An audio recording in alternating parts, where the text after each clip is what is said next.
파킨슨병이 치료제가 사실은 없는 병이라 약으로 할 수 있는 치료인데 대체할 수 있는 게 사실 수술적인 치료입니다. 척추 쪽은 신경이 지나가는 통로를 넓혀주는 게 결국은 수술입니다. 이제 허리에 MRI를 찍었더니 병이 심각하게 있을 수도 보여요. 있죠. 네. 그러면은 고민 없이 수술을 계획을 하거든요. 근데 다른 데의 질환도 같이 염두에 두고 치료를 해야 될 것 같습니다. 안녕하세요. 오늘은 보행장애를 일으킬 수 있는 흔한 질병들에 대해서 알아볼 텐데요. 이 질병들이 각각 다른 증상도 같이 가지고 있는 경우가 많이 있을 것 같아요. 경추 부분은 손을 사용하는데도 이제 약간의 증상들을 일으킬 수가 있습니다. 저희가 손을 이렇게 줬다 폈다 하는 행동을 시켜봐서 이게 뭔가 어눌하고 균형감 있게 하지 않고 그랬을 때는 척수 위쪽으로 병변이 있어서 그렇게 될 수가 있고요. 많이 호소하시는 증상 중에 하나가 글씨를 썼을 때 뚜렷하지 않고 글자체도 뭔가 남들이 읽을 수 없을 정도로 변해 있다거나 단추 같은 거를 잠그는 행동, 그런 게 뭔가 어색하다거나 잘 안 된다거나 이제 이런 것들이 생기면은 척수 쪽에 문제가 있어서 그럴 수 있지 않을까 이런 생각을 하는 게 필요합니다. 파킨슨병 같은 경우는 쭉쭉 피라고 하는데 이게 점점 작아진다거나 가만히 앉아서 TV를 보고 있는데 이렇게 손을 떤다고요. 그래서 뭐해? 그럼 갑자기 떨림이 없어져요. 오히려 움직이면 떨림이 없어지는 이런 것들이 이제 파킨슨병의 증상이고, 그냥 편하게 걷고 있는데 걸으면서 이렇게 손이 떨린다든가 이제 이러면은 파킨슨병의 증상은 아닌지 또 볼 필요가 있고, 그 외에도 강직이라고 해가지고요, 관절의 움직임을 이렇게 자연스럽게 하시면 이게 굉장히 부드럽거든요. 근데 파킨슨병 환자들 같은 경우는 이게 뻣뻣함이 느껴지거든요. 이렇게 저항이 이렇게 느껴지죠. 그래서 이런 강직 같은 것들이 파킨슨병의 대표적인 증상들이고요. 파킨슨병이 사실 운동 증상이 생기기 훨씬 전부터, 한 10년 전부터 알람 증상이 있어요. 사실 대표적인 증상이 렘수면 장애라 그래서 밤에 잠을 주무시는데 잠만 자면은 욕을 해대고 싸우고 발길질을 하고 이러시는 경우가 있는데, 그런 렘수면 장애 환자들은 거의 10년 내에 파킨슨 계통의 병, 치매나 이제 이런 것들이 생길 확률이 무려 60% 이상이에요. 그래서 그 렘수면 장애가 대표적이고, 두 번째는 냄새를 못 맡는 거. 밥을 하는데 밥 냄새가 잘 안 나요. 뭐 이런 얘기들을 많이 하시거든요. 그래서 이런 냄새가 떨어지는 거. 그리고 세 번째는 변비. 심한 변비, 굉장히 흔히 동반되는 증상이죠. 세 개가 다 있으면 굉장히 가능성이 높고요.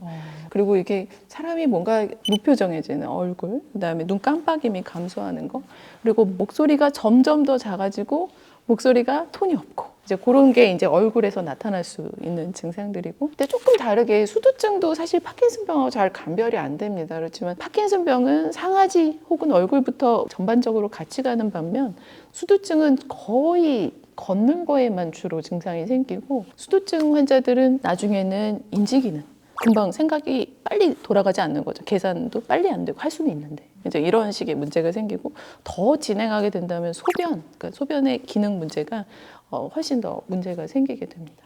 되게 우리가 파킨슨병 같은 경우는 약물로 치료를 하게 되죠, 일반적으로. 파킨슨병이 치료제가 사실은 없는 병이라 굉장히 많은 약이 있는데 그게 모두 다 증상 조절을 위한 약제입니다. 뭐 인지에 대한 약, 변비에 대한 것들, 가장 중요한 거는 이제 운동 기능을 좀 좋아지게 해주는 여러 가지 이제 약제들을 함께 사용하게 됩니다. 우리가 약물 치료 말고 수술적 치료 같은 침습적 치료 이런 것들로도 치료를 한다고 제가 TV에서 봤거든요. 그게 치료가 아니라 증상 조절이 하나 중요하죠. 약으로 할 수 있는 치료인데 대체할 수 있는 게 사실 수술적인 치료입니다. 길쭉한 철사 같은 거를 양쪽 뇌에 박아 넣어서 꼭 약이 작용하는 거랑 비슷한 효과를 내는 이제 치료법이 있습니다. 뇌신부 자극술뿐만 아니라 요새는 초음파로 그 안에를 이제 지져버리는 것 같은 여러 가지 치료법들이 있거든요. 근데 약에 대한 효과가 충분히 있는 분들한테 하는 겁니다. 약의 효과 없는 사람은 그거 해도 효과 없어요. 그래서 약의 효과가 충분히 있는데 약의 효과가 유지가 잘 안 된다거나 그런 경우에 하게 됩니다. 네. 파킨슨병 이제 얘기해 주셨는데, 아까 파킨슨병이랑 비슷한 수두증이 치매 증상이 수술로 좋아질 수 있다, 이제 이런 식으로 많이들 알고 계시는데, 예전이랑 비슷하게 이렇게 돌아갈 수 있는 이제 그런 질병이라고 들었거든요. 네, 맞습니다. 그래서 머리에 이제 누구나 다 물 주머니가 있는데 그 안에 이제 물이 약간씩 더 차게 되면서 그 주변에 있는 신경들을 누르게 되는 거거든요. 그래서 머리에 있는 물을 직접 뺄 수는 없으니까 허리에서 그 물을 한 40cc에서 50cc 정도 빼주면 압력이 좀 줄어들면서 보행이 갑자기 이제 편해진다거나 인지 상태가 좋아진다거나 그러면은 수술적 치료를 하게 되는데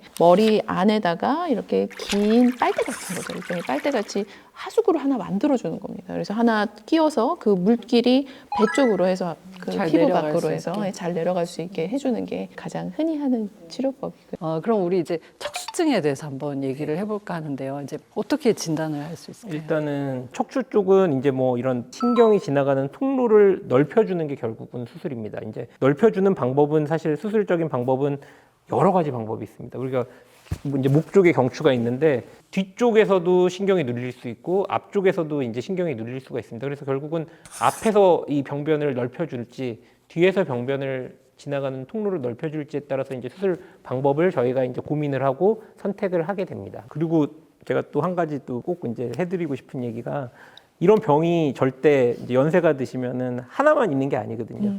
허리에 MRI를 찍었더니 병이 심각하게 있을 보여요. 수도 있죠. 네. 맞아요. 그러면은 고민 없이 수술을 계획을 하거든요. 근데 그럴 때 꼭 다른 데의 질환도 같이 겹쳐서 뭔가 증상을 일으킬 수 있다는 거를 염두에 두고 치료를 해야 될 것 같습니다. 네, 지금까지 두 분 교수님을 모시고 이제 보행장애를 일으킬 수 있는 이제 비교적 흔한 질환들에 대해서 알아봤습니다. 교수님 두 분 오늘 수고 많으셨습니다. 네, 감사합니다. 감사합니다. 네, 감사합니다.